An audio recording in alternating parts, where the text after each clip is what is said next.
Final score from Tannadice, Celtic 0, Dundee United 0, and as the episode title says, you can't win them all, and I guess that's the way it's gone today for Celtic. This is Tino with the Final Whistle Show, joined here by Greg. Greg, welcome back, all the way from Nova Scotia, no less. Was the game any more exciting out there than it was here? Sadly not, Tino, no. It was the exact same scoreline. What do you think? What's your kind of general take on it? Frustrating day? It is a frustrating day, and that'll be the overwhelming emotion today. I did wonder when I woke up today. It was an early start for me, 8 a.m. kickoff time. So, seeing the starting 11, I was a wee bit concerned, particularly missing Kuhn and AJ down the right-hand side. The wind, I'd seen the weather forecast didn't look great. And then the way Dundee United set up, it was almost like a super low block. It really kind of made for a very turgid affair, and that's exactly what we've seen play out.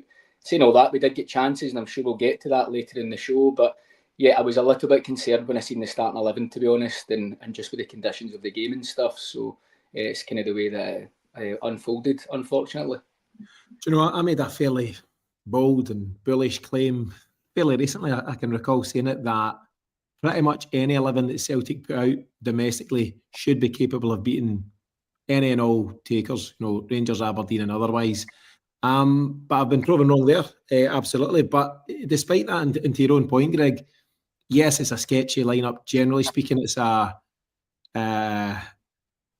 unusual looking back four, to say the least, and there's various other things going on. But we did carve out the chances. Dundee United done what they had to do. It's their right to play however they want to.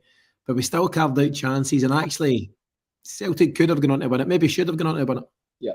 Yeah, no, I think that's a fair point. I don't think it's just today's game, though. In recent weeks, I would say in the final third, we've lacked that decisiveness. Our decision-making has been poor, and I thought that played out today. I thought there was times we took extra touches in the last third. We could have got shots away quicker. We could have got passes away quicker. And I just felt we were a wee bit lethargic in these areas.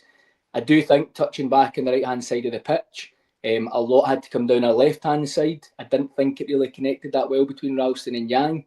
And Maida, for me, just wasn't quite at the races today. And a lot of stuff doing that, it just kind of fizzled out a little bit. So it was a little bit frustrating. I think your brother's touched on it numerous times in previous shows. Teams are going to set up in a low block, and it's completely their prerogative to do that. And it's up to us to break that down. And we did have chances today, but as I say, we just lacked that wee bit of sharpness. And I think that's been there for a couple of weeks now.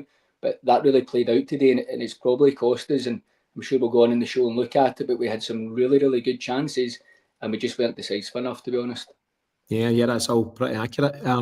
We've spoken often, Greg, about this partnership that's emerged between Alistair Johnston and Nicholas Kuhn and how effective it's been. I'd need to kind of spend some time, and I'm not going to do this, but I need to spend some time to look at just how many goals they've been involved in between the two of them, not directly assisting, but Johnston linking up with Kuhn and it ending up as a Celtic goal, because I think it's been so effective for us. When you take one of those guys out, it's going to have an impact. When you take both out, you're taking a huge element of creativity out of the Celtic side. And I just wonder if, I think was it 4 or 5 changes, from the cup final team alone. It's hard for any team. And as much as the guys that come in are talented guys, Luke McCown's a good player. Yeah. Other guys are maybe a downgrade on what's there, but they're still good footballers in their own right. But maybe too many changes just lead to the kind of overall performance that we saw. Yeah, I think there was possibly too many changes, some of them forced, obviously. For me, I like Ralston, I'm a fan, but there is a massive drop-off there. If Alistair Johnston and Ralston steps in, I think it's similar as well. With Yang, I see Yang more as an impact player, personally. Somebody we massively missed today was James Forrest. I thought we missed Forrest massively. Somebody like that, just to calm things down in the final third, final delivery being slightly better. Again, we'll probably touch on this later in the show, but in January I think we're absolutely screaming out for another left-sided winger, in that department. I think we're really lacking there, in days that maybe giving Maida a wee rest and allowing somebody to come in. I think we're a wee bit exposed there, but yeah, that would be the story of the game there.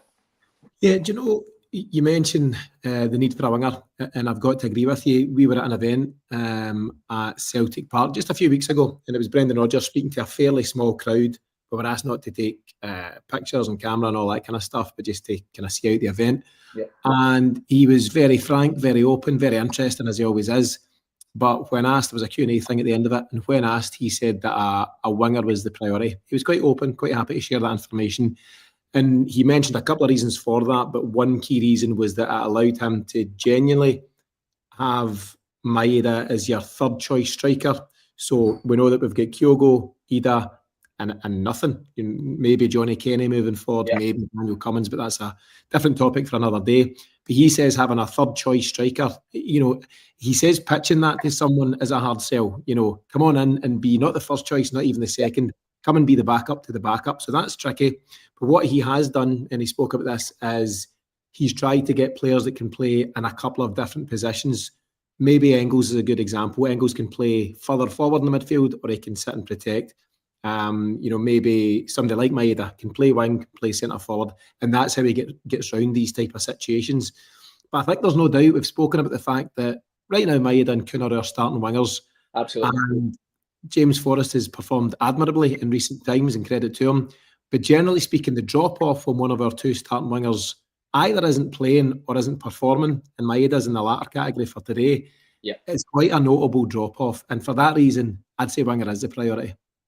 100%. It has to be the priority in January to bring somebody in, because, and I don't like bashing players on here, but Palma today I thought kind of put the final nail in his coffin, sadly, and I wanted to give him chances, but I just thought latterly today the chance to go at his defender, and the last 5 minutes he just kept on checking back and rolling it back to Taylor. And that's the point you really want your winger to go, win your corner, maybe a ricochet goes into the box. But I just felt today he had enough time. In 30 minutes, he came on at 60 minutes. He had more than enough time to impact in the game. But as you so rightly say, there's a huge drop-off there with him. And I just felt today, I thought, a 0-0 game, there's a lot's to unpick from it, and lots of individual performances and what their future looks like at Celtic. And I thought he was one today that really didn't help his cause at all, Tino. It was a bit disappointing, to be honest. And as you've alluded to, the drop-off is big. It needs addressed. Yeah, do you know, I've come out. Palma and Yang were the two guys that I've been sticking up for in recent times. And one of the lines I use, and I'm being sincere when I say it, is that I believe both of them have got something. When pinned on it and asked what exactly that something is, I've come up short a wee bit recently. I thought, first and foremost, those guys, or any guys, you need minutes, you need game time, and at that point it's over at you to prove yourself. They've had bits and bobs, and the fact that Brendan Rodgers continues to feature Yang, and I know it was a forced move today, it tells me that Rodgers sees something in him. He's got a bit of belief in him. A lot of folks have said his end product can be what lets him down. He's got great feet, fast feet. He's quite physical, quite tricky, quite pacey. And we'll maybe cover the chance specifically, the one in the first half where he probably should have cut it back, and he's made the decision to put it across the face of goal. Now, you could debate whether his number 9 should be there, Kyogo or otherwise, and that's a different thing, but he's not getting the assists. I don't know the stats, but he's not registering goals or assists, and that's what you need to do. For Palma, I'm seeing it less and less and less. He started life at Celtic fairly well, got a massive goal against Atletico Madrid, and that should have been a springboard for success, and it's kind of gone the other way. He's on the fringes of the squad. He's missed the squad for some games recently. He was back in for the cup final, and I thought when he came on, as you say, about half an hour ago, here's a real opportunity. And he looked dangerous, he looked tricky initially, and then just dropped off. And he's so reluctant to whip it in with his left foot. And sometimes you're just screaming for him to get it in the mixer, and he doesn't. There's a quote or a message that came in from Quinty Essential, one of the guys we're friendly with on Twitter. He says, does Louis Palma know there's a whole world that exists on his left-hand side? And I get that, because he's so reluctant to go there. He cuts in time after time after time. And the thing is, as a winger, it's a dream for a winger. You played wide, certainly at times. It's a dream for a wide player to get standing up your fullback one-on-one. That's what you aspire to get, and then it's up to you to go and do your thing. Celtic are set up in such a way that on numerous occasions your wingers do end up one-on-one. Mm-hmm. Then undo that and go back the way and maybe put it back into a busy area again. It's baffling, and the manager must wonder what's going on there, because his system gets him into those one-on-one situations.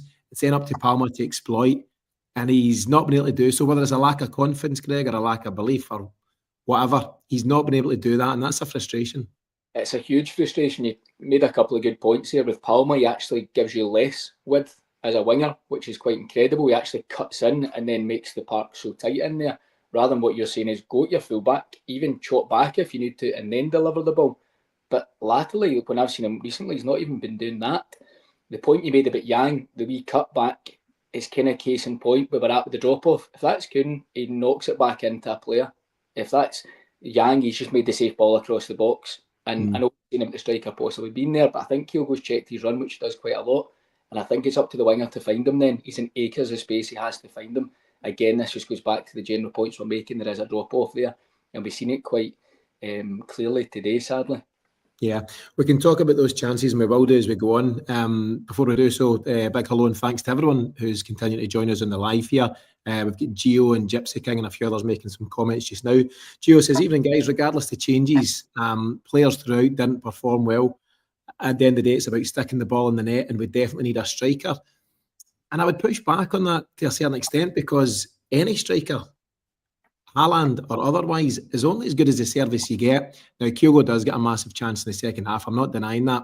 But if your wide guys are doing their job, and if you've got a fit and fire Nicholas Kuhn and a fit and fire Daisen Maeda, you get those chances. And Celtic just weren't creating enough today. We'll talk about the kind of ones that were created, but they were few and far between. And I would debate that Kyogo and latterly Adamida weren't our biggest problems today. It was the lack of creativity up to that point. And that must be a concern. And just another point on it, Greg. A lot of Celtic's attacks do start from your fullbacks or your centre-backs coming forward with the ball.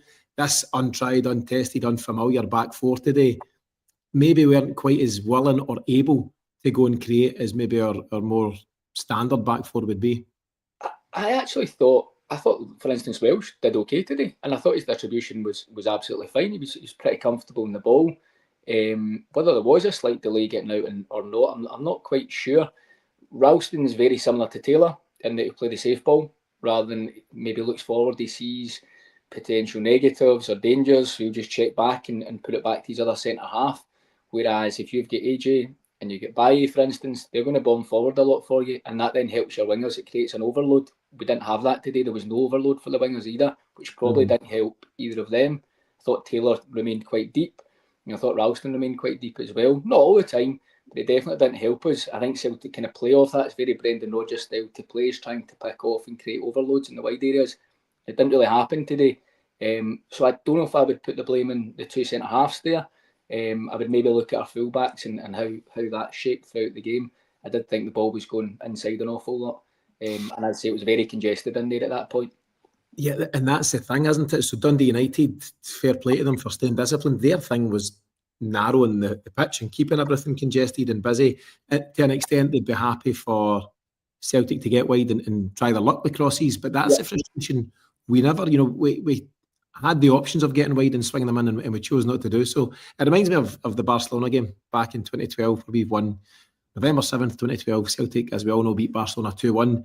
But Barcelona were allowed to get wide because Neil Lennon on the night trusted his centre halves, and we were forcing guys into such a busy and congested midfield area. And listen, you could do that 100 times and only get away with it maybe twice. Yeah. And we did get away with I don't want to dismiss that result, but that's what happened back in November 2012. And United have, maybe done similar-ish. I'm not saying they've looked at the Lenny blueprint for a minute, but they've taken that approach, and that's a challenge for us to get wide and get creative. And I just thought, we can find excuses. You can call them excuses or call them reasons. The weather didn't help in terms of the blustery conditions, so that's not particularly conducive to good football. But that's Celtic's challenge. It's up to the guys, whether you're a regular starter or you're Luke McCowan and Yang and others, to find those solutions, and that will always be the case domestically here in Scotland. Yeah, you touched on Luke McGowan there. I was really happy to see him included in the starting 11. I think he's been kind of knocking in the door. I feel a bit ignorant regarding McGowan. I didn't realise how good a player he actually was until he's arrived. I think he's really clever in the ball. He fits into the midfield three. My surprise was that he was playing with Hatate. I actually thought he'd have played with Bernardo. They played together the same midfield three against Ross County at Parkhead a few weeks back, and I thought they worked really well. And I thought Rodgers might have gone with that again, maybe a bit more comfortable. I'm not sure it worked with the three of them in the middle of the park, if I'm honest. I didn't think McGowan had the greatest game, which I don't really like saying, but misplaced passes, maybe trying too hard. He had a few shots that opened up for him, but I'm not sure that midfield three quite worked, and I would debate that. And I don't know if we're going to go into the starting lineup, but I think Gio's question something about the strikers. I was also thought I would see Ida playing today ahead of Kyogo. I'm a huge Kyogo fan. I just thought the game, the conditions, the way Dundee United were going to set up, I thought it would have lent itself perfectly to Ida, and I actually thought he did reasonably well when he came on. So there was a few things, just even we were forced into some changes in the starting 11, but actually there was a few wee tweaks that I would have made to that team, if I'm honest, in the middle of the park and up front. Yeah, do you know, when we talk about Adam Ida, we always talk about horses for courses, and I think this was a course for him today. It's just a good opportunity for him to come in. He's been on the fringes. He'll have taken a boost from tucking away his penalty in the cup final. And yeah, it might have been a chance. You know, you could have predicted that United would set up in such a way, and it would be a good opportunity therefore to bring him in. And you know, get guys like Declan Gallagher and stuff like that at the back. That suits Adam Ida. And I think we could maybe have got a wee bit of change out there, but it wasn't to be. I mean, just to clarify the lineup for anyone who's missed it. So Casper Schmeichel started in goals. Back four of Tony Ralston, Stephen Welsh. First time in a long time for Stephen Welsh as well, but I think you're right. I think he had a decent game. Liam Scales and Greg Taylor. Midfield three. And again, I'll need to check. I don't know if this three have started together much, if at all. It's Callum McGregor, it's Luke McCowan, and it's Ray Hotai. And then up top, we're so used to seeing Kuhn, Kyogo and Maeda, but Kuhn doesn't make it on this occasion. He took a knock. So you've got Yang, again, fairly rare for Yang to get minutes. And yeah, just I suppose it just led to this disjointed performance. Let me ask you about Arne Engels. You've got a guy there, and I don't want to label him as 11 million man Arne Engels, because that price tag is not doing him or anybody any favours. I think it's leading folks, myself included at times, to maybe judge him unfairly. Whether he was 11 million, 100 million, 1 million, 100 grand, he's a 21-year-old footballer trying to make his way in the game, and he's learning and he's developing.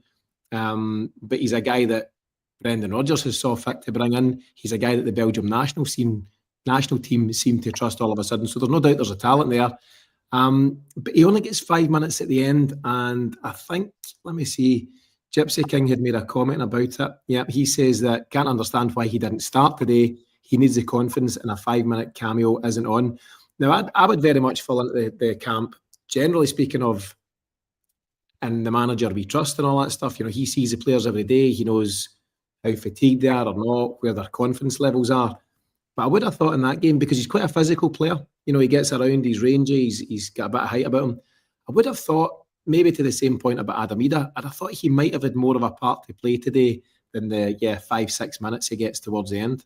Yeah, I'm delighted you've asked me about this, because it was in my notes actually. I can't believe he's been brought on at 86 minutes. It's a real strange one to me. Gypsy King there's kind of stole my thunder a wee bit. He needs to come on earlier, and he definitely had a role to play today.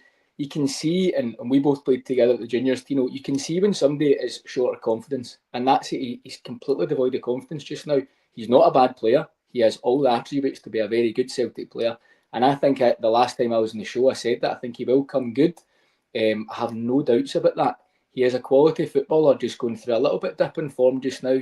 Still a young lad. He's in a new team. It's a new system. I would also go back to the fact that we're having to rotate so much just now. That is detrimental to your fluidity, especially in the middle of the park. If you're constantly playing with different people in the middle of the park, that's going to impact you negatively. And I think he's maybe found himself in and out the team a wee bit. His confidence is a wee bit shaken. But yeah, absolutely today in the hour mark, I was screaming for him to come on. You say start, I wasn't overly surprised not to see him start, but I think he definitely had a bigger role to play than the 4 minutes he got at the end. I was baffled by that, to be honest. But again, I think Engels has taken a bit of bashing in recent weeks. I think it's unfair. I think he needs time to settle into this Celtic team, and I would stand by. I think he'll come good. Some of the narrative round about him has been really poor, I feel, from our own support. You need to give the guy a break and get behind him and just allow him that wee bit of time. But yeah, you text me saying you thought he was going to score, and he had a great chance late on. So yeah. He needs something like that, though. He just needs that wee boost of confidence. Took his penalty well last week, which would have helped. And I thought today might have been a springboard for him just to get a wee bit more time. Yeah, I think Brendan Rodgers at some point last year was talking about sometimes the players just need a moment. And the moment might be a big goal in a cup final, or a goal against Rangers, or a goal in Europe, or a goal to win late at Tannadice, for example. And I think that's exactly where Arne Engels is. I don't think he's a young man who lacks confidence, generally speaking. I think he carries himself well, he speaks well, he's got a confidence about him. But that's different from then applying it in the game situation. And as a young man, he'll be aware of the headlines. He'll be online. He'll catch all these kind of different opinions backwards and forwards. And I don't think there's any doubt that he's not quite played to his full potential at this moment in time. What we'll do, Greg, thanks for the various comments that are coming in, and please do keep them in. We'll try and catch them between now and the end of the recording. Also, a quick reminder, if you're a regular listener and want to support the Celtic Exchange this week and give yourself a chance of winning a retro Celtic away top, you can also enjoy ad-free listening and early access to the weekly show by going to the celticexchange.supercast.com right now and getting involved. There's also a link to do so in the show notes. So check that out after this episode. Greg, we spoke about the defence being I don't know if that back four have ever played together. I would argue not. And Bailly still seems to miss out. That's an ongoing situation. But I'm going to take a positive here because there's a clean sheet thing going on at Celtic just now. I think that's now maybe 12 or 13 clean sheets in the league for Kasper Schmeichel. And that's to be admired. Now, I know Dundee United haven't peppered us today. That was never going to be the case. You've got a guy, Sam Dalby, I think it is. Yeah. Good striker up top. I think he scored 8 in his last 9. He's on loan from Wrexham. He's a very decent player, and we've managed once again to keep the door closed at the back. That itself must give ongoing confidence to the manager and also all the guys that are playing out in front of Kasper Schmeichel just now. Absolutely. I think only conceded one first half goal the whole season. Penalty up at County, I think, which is an incredible stat. But yeah, I think Schmeichel's made a huge difference in that, though. For me, he's just been incredible. And I think if you're a centre-half, you're a full-back, you know he's behind you, he's so comfortable with the ball at his feet, so commanding of his box. That's making a huge difference. The Bailly situation for me is very strange. I can't really get my head around it. I think you'd done your team prediction last week, and I think you gave up over the left-back spot. Yeah. Because I don't think anyone knows, and it's a strange one. I don't know whether Rodgers, kind of manager, he wants to go and develop players and make them better. And because he's only here for another 6 months, we think that maybe that's not to Rodgers' liking. I'm not sure. The Taylor situation with the contract also needs resolved. That needs sorting.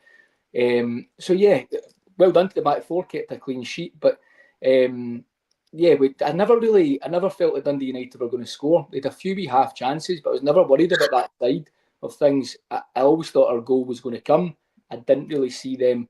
They didn't, as you say, they never peppered their goal at all. They had a couple of late flurries, a few corners, but we've been pretty solid in terms of clean sheets and defending.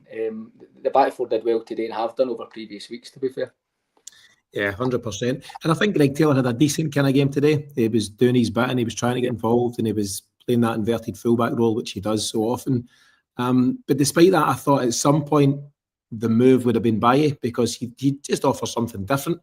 He's more dynamic. He's far keener to get forward and maybe take those risks higher up the park that can potentially unlock the opposition. But it wasn't to be. And listen, as I say, I don't really want to dwell on it too much, Greg. We've obviously covered, the various aspects, the lineup, the conditions. The fact that Kyogo's missed what is a huge chance by his own high standards. But it wasn't to be. But I'm keen, just for the kind of final part of the show here tonight to look at the bigger picture situation, Absolutely. Which is certainly league-wise. Played 16, won 14, drew 2, lost none. Yeah. That's incredible. That is so impressive. We're 9 points clear of Rangers in second place now, but with our goal difference, I think they're plus 40 and they're plus 19. Yeah. So you might as well be 10 points clear. Absolutely. And if you then look at the bigger picture beyond, you've got the first piece of silverware in the bag. You're on the cusp of qualifying in the new Champions League format. Yeah. You've got this 9-10 point lead. And you're on a 32-game unbeaten streak domestically. It's not too bad, is it? Incredible. You kind of stole my thoughts here from my closing thoughts later on in the show, but that was exactly it. That's how I kind of seen it today. It's the bigger picture. We are in the cusp of that European qualification.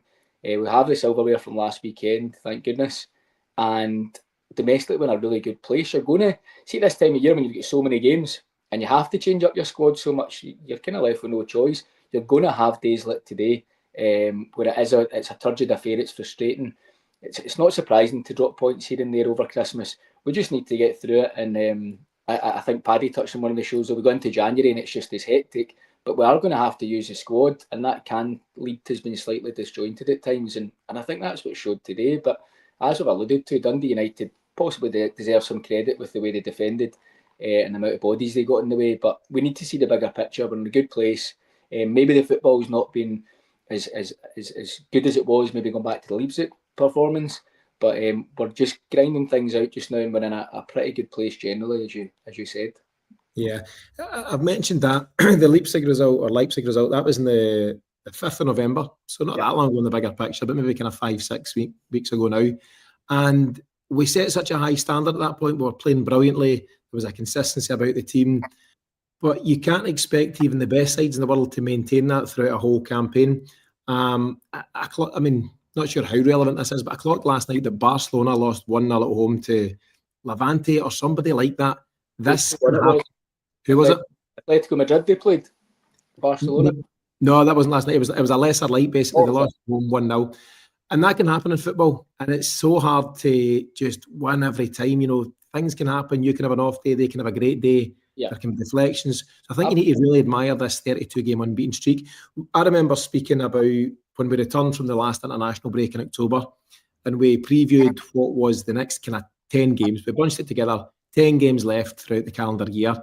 And I said at the time, and I stick by the statement, that Celtic, I'm not saying they would, but they were capable of, and certainly should be targeting, winning all 10. I include a couple of European games and the game against Rangers. I'm going to read out the games. So we've obviously played 8. We've got 2 remaining. For those 10 games, we beat Hearts 4-1. We then drew 1 each with Bruges. We beat Ross County 5-0. We beat Aberdeen 1-0 at Pittodrie. We beat Hibs 3-0 at Celtic Park. Then we draw nothing each with Zagreb away. We beat Rangers last week, as we know. We draw this afternoon with Dundee United. And you've got Motherwell on Boxing Day at Celtic Park and St Johnstone again at Celtic Park on the 29th. And I just think it's incredible consistency. So the Celtic fans, you yearn for wins every time. And historically, Celtic are, you know, famed for late winners and all the fun and enjoyment that brings. But it just can't happen every time. And I think, as I say, as we've touched on over the last few minutes here, it's just a bigger picture at play here.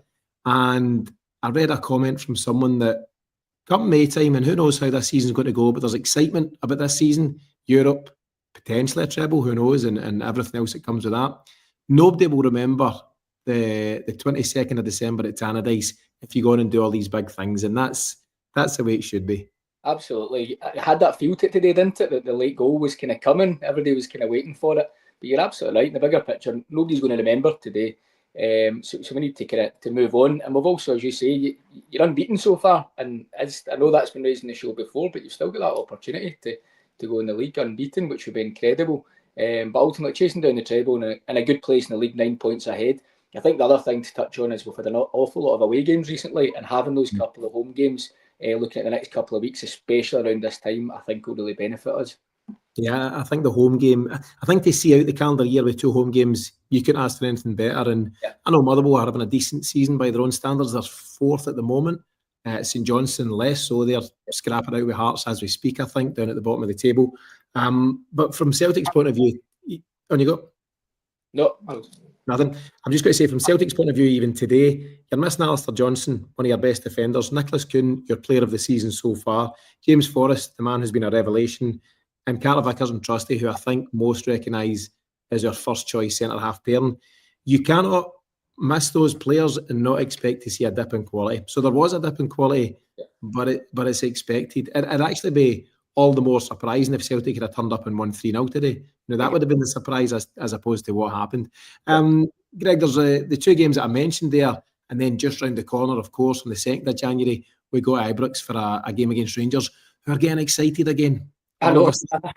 I've seen some nonsense there. And Paddy talked about this, I think it was in last week's show, and it's like the ongoing evolution of the cycle of Rangers. It's like, get pumped, sack manager, blah, blah, blah. Again, you know the story. Yes, and I think because Celtic have dropped 2 points for just the second time this season, you've got guys saying, we can beat them in the second, and it's wide open again. How do you respond to that? What's your response to that kind of statement? Yeah, we need to keep it clean here, I think. But yeah, it's just ridiculous when it is the excitement, and if they're getting excited that it's a 9-point gap, then it kind of shows the chasm between the 2 teams, to be honest. We are mile ahead of Rangers, it has to be said, on and off the pitch. There is an excitement that comes with it. They'll build it up to the game at Ibrox. I really fancy us to go there. I think that the fallout from the cup final has almost been a bit disrespectful to Celtic, and I think Rodgers will have noted that, and the players will have noted that, and I think they'll want to go to Ibrox and put on a really, really strong show, and I really hope we do. don't think it'll be easy, but I fancy us to go there and put in a really strong performance after the kind of nonsense that's come out this week. To be honest, and as you say, your 2 home games, you're hoping you take care of Motherwell and St Johnstone at home before that game comes up. So we've got to be aiming for 9 points out of 9 in the next 3 games.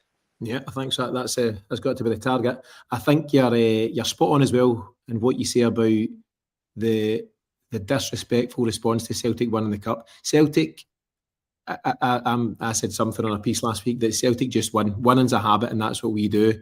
And there's people that want to knock that, and that's fine. That's okay. I'm happy enough to take that. But Celtic haven't got enough credit for just doing their job. Yes, it was a bit longer at Hampden than we hoped and a bit nervier at times, but Celtic just win, and there's a winning mentality, and that mentality might win you the game in the first half or in the 90 minutes or even in extra time, or it might even take you to penalties. But Celtic have got the mentality and the mindset, and real credit to those 5 players and your goalkeeper for getting us over the line there. But all the noise, and it is deflection, there's no getting away from it. All the noise is basically about that one incident, as if that one incident would have changed the whole day. They've still got to score the penalty, and they'd still have to keep Celtic out for the remainder of extra time, and there's no guarantees that this current Rangers side is at all capable of doing so. Comment from Paul Allen, good friend of the show, kind of sums it up. The Rangers are coming. Been there, done that, heard it. Also, welcome to Jerry O'Donnell. Jerry's a new member on the channel. Jerry, big question. What took you so long? You've been commenting for such a long time, but good to have you here. Just a reminder to anyone watching the live, you do need to be a member to comment on these live pre and post match shows, and there's a link to do so in the show notes. Greg, I'll not keep you much longer. And saying that, you've got the whole rest of your day out there in Nova Scotia. It's nearly tea time here, but you've got a whole Sunday afternoon enjoying the snow, I believe. But your final comments for today, and generally speaking, where we're at. Yeah, I think you hit the nail on the head. It's the bigger picture today, and there just has to be a collective calmness. It wasn't the result we're looking for. However, we're in a good place domestically.